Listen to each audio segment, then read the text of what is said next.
Hi, welcome to the Daiku podcast and Daiku Game Pitch. Today I'm joined by Archmage Arispen, who is the creative mind behind Miami 86, a rules-light, action-packed role-playing game inspired by the world of 80s Miami Vice and Scarface. And it's looking like a really fun game. And Archmage, welcome. Welcome. Hi, Gary. Hi, everyone. You can see we are decked out in our flamingo gear from 80s Miami. And for those that aren't familiar with Scarface and Miami Vice, hopefully this is going to be an educational process for you. And we're going to talk all about the game. But before we get started, as always, Archmage, tell us a little bit about yourself. Okay, and how you got started, and how you got started in role-playing game, because you're in Poland, which is a bit of a jump for like typical North American role-playing games. Yeah, typical normal. So yeah, I'm pretty far from Miami, unfortunately, but I'm planning my trip already.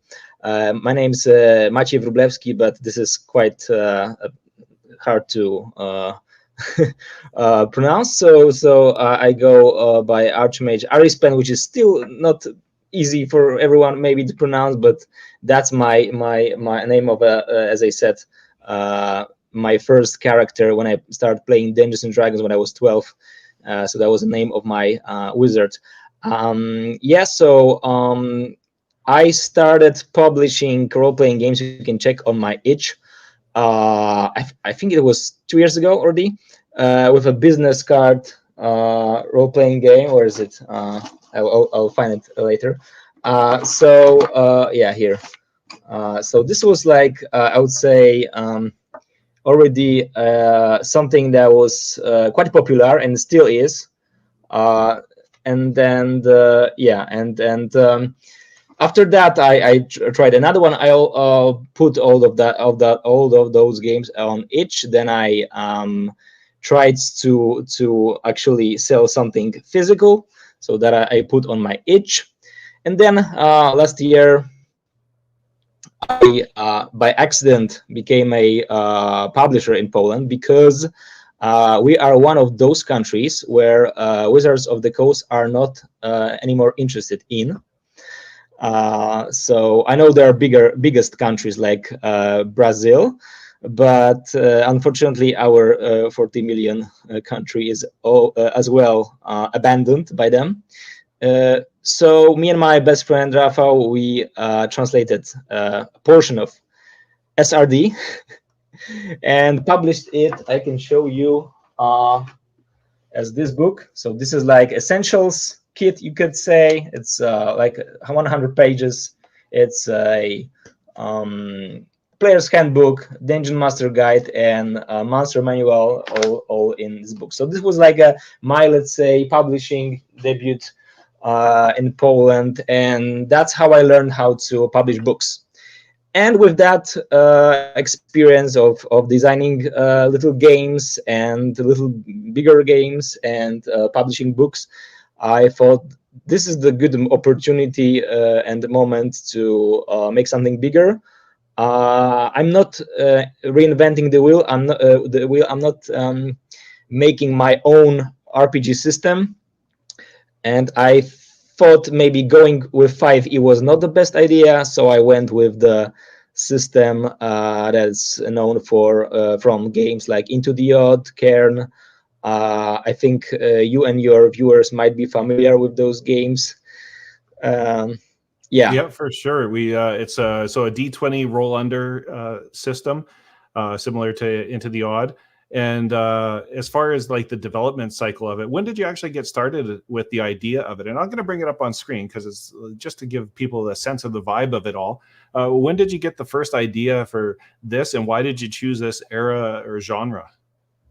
So for some reason, I think because it's hard to define the genre itself, because it's like there are some classics that everyone is not everyone, but some people might be familiar with, like Miami Vice, and there's a very distinctive style, or how do you say that, vibe, right?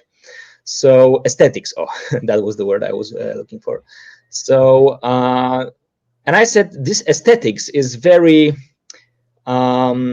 it's so distinctive that it is there should be a game about it. I because I'm role playing games is my they're deepest in my heart. That's why I wanted to go with that. And this idea for a game like that was I already had it last year. I wanted to make something maybe like a little bit of card game, GM-less, solo, whatever, some kind of a experimental thing. But then I thought this year that I think this should be a old school book. And yeah, and actually the work, I'm a apart from being a RPG indie freak, I'm also a fountain pen freak, and I'm also role playing with my fountain pen inks. So when I'm working on the Miami game, I have 3 different inks for that purpose: the sunset, the coral, this coral, for a mid-term development, and later I will also fill in the peach haze, which is I digress. But let me, if anyone is interested in the process of designing an RPG with a fountain pen on a paper, then I can show you. Yeah, here started on the 12th of April this year. That's where the game started. So every idea, everything that is here, most of that will go into book. The list that you see on the projects page on GameFound, there's also a list of features, and those features are also like, oh, here's a little frame of ideas or features. So I'm exporting from my notebook, and then yeah, that's how I work. There's also maps for the introductory adventure in the book. There's another map of Florida here, and there's also a checklist of what's left to be done in the rule book. So that's cool. I love seeing the behind the scenes stuff, because I mean, I think a lot of people that buy role playing games, they're always curious about how the sausage is made and kind of what goes into it. So that's very cool that you're doing that. And how many pages is it going to be when it's done? That's a good question, because I first aimed like at least 80 pages. But when I see now at my Google Docs, it says 60, but it's A4 and very short, very small margins. So it might be well over 100 pages, maybe even 150. I have no idea, because I also hired a lady, her name is Justina, and she's doing a layout. Because at first I tried doing by myself, but I thought that actually I'm putting so much work into this project that I don't want to just make it mediocre. And she I think is doing excellent work. And so after I'm done with the book, with the content, I will hand it over to her. Then it's I know that there will be, I know how many words I have, but I don't know how many space will the tables take, and as well we'll have illustrations, and not only the big illustrations that are at the start of each chapter. So there's like 8 chapters and 2 appendixes. For example, we have cocktail recipes, obviously, and the character sheet, which will be as well in the book. So yeah, that's. Do you want me to read through the chapters? No, just I guess first of all, the cocktail recipes. That's a kind of a fun little addition. And then I assume you need a cocktail while you're playing, right? It's highly recommended, at least. I recommend it as a prop. For example, there's those game masters that are taking something out of the out of the hat, and you can role play in a bar. You can I have rules for running a nightclub in the in the book, and the rules for not being taken out of the business by, I don't know, FBI, DEA. Yeah. And I guess we should clarify there is a age warning in case, because I'm assuming this is pretty violent, just like the world that you're portraying, Scarface and that kind of thing. Yeah. Well, that's a thing, because I have no idea how does the age requirement on Dungeons and Dragons work. I believe it's 14, but it's all up to game master. A dungeon master can make it cruel and violent. So actually, you could be playing Miami as but let's say it's for adults. Cool. And so here's some of the pro images. You got bullets, a little bit of cocaine, as was the thing to do in Miami of '86. And looks like a great cover. And so where are you getting your art and illustration from? So there's I think it's over a dozen of people working currently at the project. Most of them are my friends, and when I don't have friends with certain qualifications, that I ask who knows someone that is doing this or that. But one of my best friends, Marta and Oscar, are helping me with those visuals. So, for example, the logo, the cover, and also many other illustrations in the book are by Marta. And the photo shootings and the videos are created by Oscar. Cool. And so we've already talked a little bit about it, but 80s Miami ambiance and Grand Theft Auto Vice City, an adrenaline-fueled RPG. Are these designed to kind of be more like one-shots, or do you expect characters to even survive past that first there's unlike in Cairn, more like Into the Odd, there's leveling. I really love how in the Odd everything clicks for me, as well the leveling up. It's more like traditional. So on after each major mission or a job, you can increase your ability scores. You increase your hit protection, then you accumulate more money, and then you can advance also in this ladder of the Miami drug war. By the way, many people asked if we have to play bad guys, because my group want to play as detectives, as cops. So by default, because I love the progression. If some of you, because I rewatched Scarface lately from a RPG developer perspective, and I love the progression there is.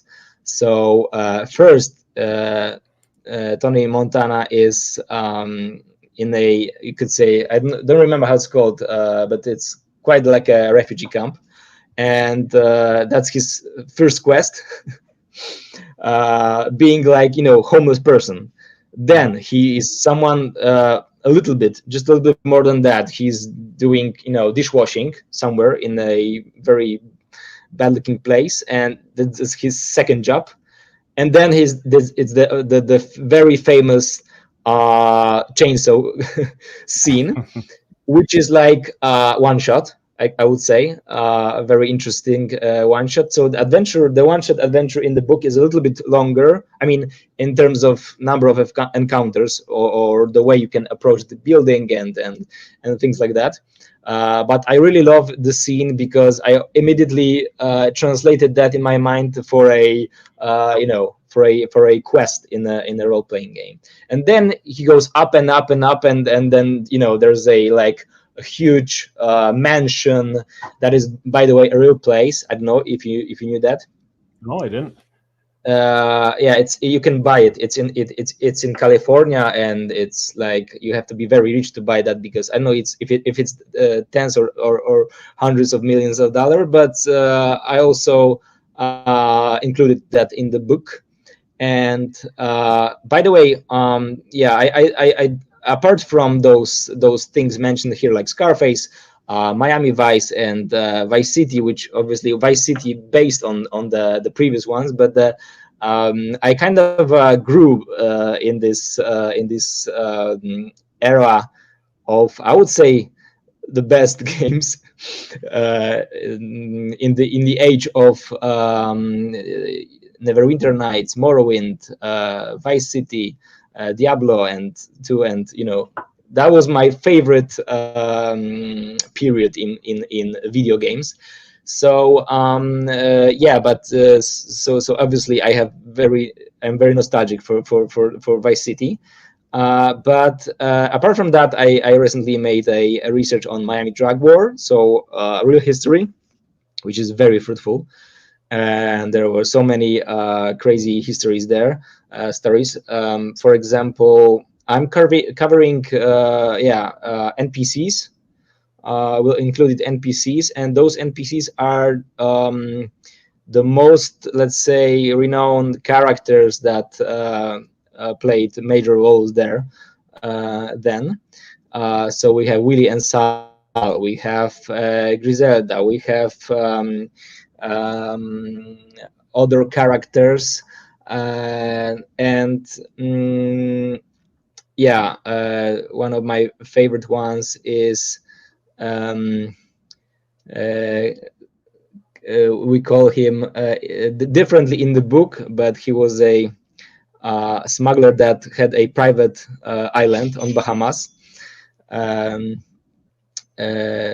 so yeah, and so those stories are also a let's say premise for quests, for storylines, for campaigns.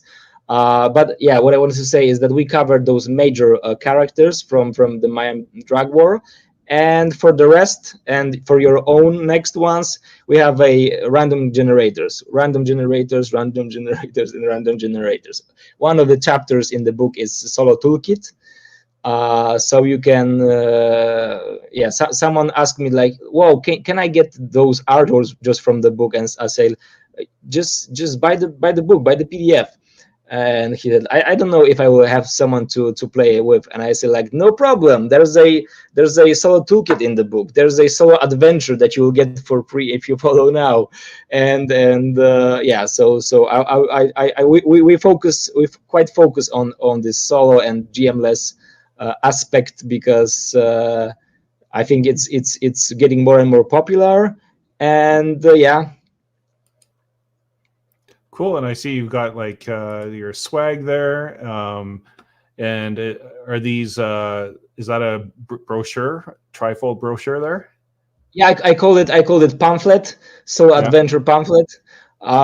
It's written by Andrew, that he's somewhere here around, I guess. In the wait, because the YouTube started playing music for me. And yeah, so it's a solo. It's solo adventure, but it's actually quite big. So it let's say it lets, if someone will be into it, it will make I think hours of fun for them. Cool. And you got your pastel 80s colored dice? Yeah, I have actually two sets. So you can actually choose which one do you want to have there. One is those Miami Sunset that I very much love, because I was looking for something, for the game. So it's they're red on top, and or violet on top, and which one is the best one to show it, I'm not sure, but they're like, there's a gradient that it's meant to resemble the sunset of Miami. And the other one is, yeah, the Art Deco historical district themed set. Very cool. And so here's the timeline for people that are interested, and all the links, I should note, are in the description. So if you want to go, it's on GameFound. That's where you're funding it from. So you had a draft published in June, and now crowdfunding campaign starting tomorrow. So it's not quite live, but this is the first video before it tomorrow.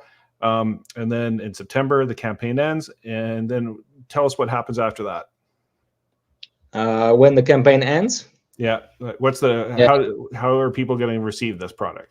Yeah, so I as you can see, I've published this schedule in June 12th, and we are on the schedule, and maybe a little bit ahead. I've also written the follow-up on the updates section in the project on GameFound. By the way, GameFound is also a Polish company. I don't know if you knew that.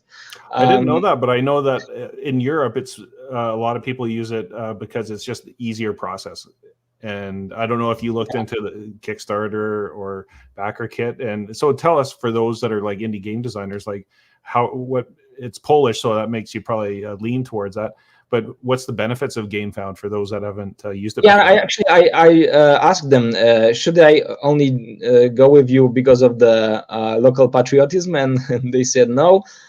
We are much better than Kickstarter because you have a follower gift, which that was actually, I think, the biggest pros for me, that you can offer something for people for following, not just click follow and that's it. And yeah, I think technically is the most advanced. I know some people from some other indie RPG developers that I talked with. They said BackerKit might be the most, let's say, popular now for role-playing games, because GameFound is mostly for board games.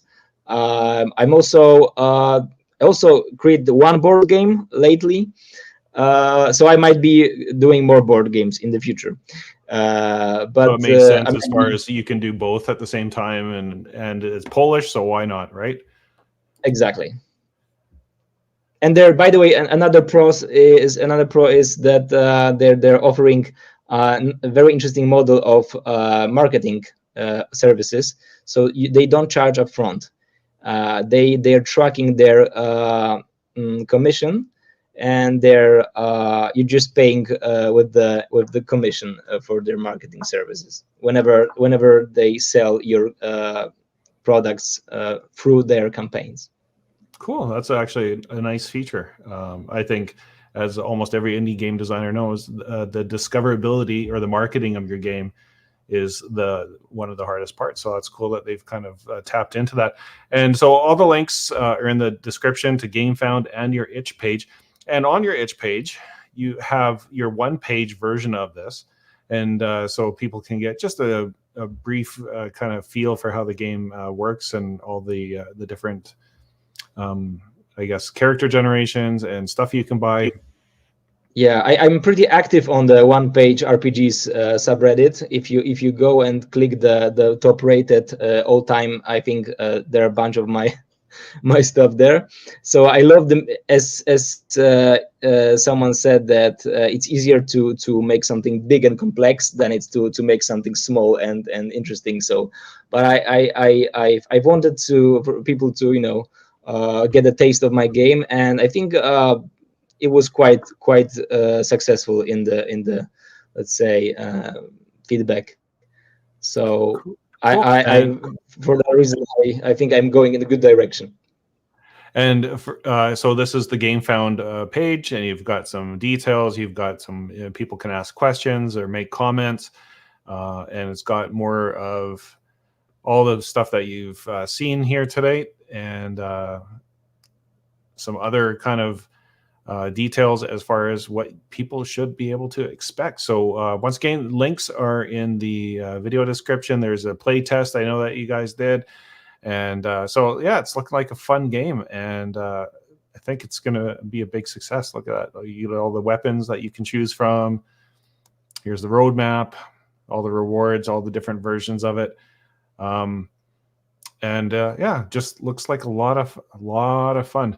So I guess before we go there, this is kind of more one of your bigger projects to date. Are you excited for the launch of it tomorrow? As I told you before, I'm more like nervous because that's my first crowdfunding campaign. I tried to follow all the guidelines, and I'm pretty sure it will be not a disaster. At least I'm hoping for it not to be. Well, I just want to say, Archmage, thanks for coming on, sharing a bit of your vision, and I'm sure the crowdfunding campaign is going to be a big success, and we hope to see more games from you in the future. Thank you very much. It was a pleasure, by the way.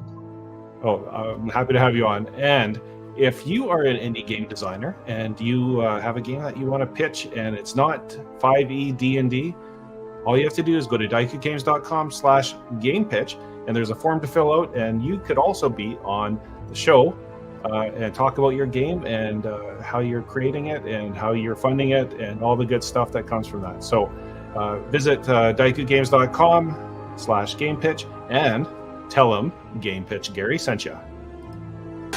Hey friends, are you looking for a game that is not Dungeons or Dragons? Well, we got exactly what you need at Daiku Game Pitch. We got zines, we got OSR, we got adventures. But wait, there's more. We got solo games, we got journaling games, we even got card games and dice games. Oh hell, I don't even know what kind of game this is, but we got it. And if you visit us in the next 2 minutes, you're gonna get all the Zine Quest, Zine Months, Itch Fund, and Backer Kits Kickstarters that you can handle.